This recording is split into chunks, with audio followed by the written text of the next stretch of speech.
Welcome to Mechanic. Today here on Mechanic we have a 2015 Chrysler 300. This Chrysler 300 is going to show you where and how you add your brake fluid to this vehicle in case you need to do that.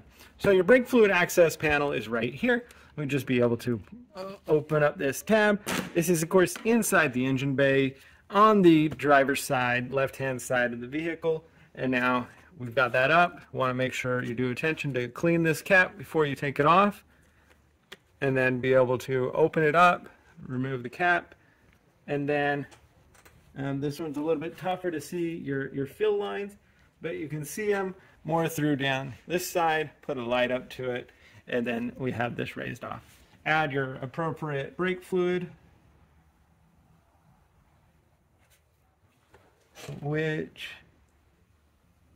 is a .3 brake fluid is what you would use to add to this vehicle. Fill it up and then be able to close that off. Now, throughout your life of your brake pads, you should most likely not be having to add a whole lot of brake fluid. And a lot of times when this gets quite low, it's because your brakes are worn out.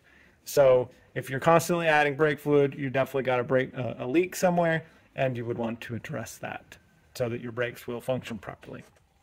But if you're just topping it off because you before a brake change, or maybe you had done some brake work and you need to top it off, that's how you do it. Put the cap back on, close your hood, and that's checking and adding your brake fluid on your Chrysler 300.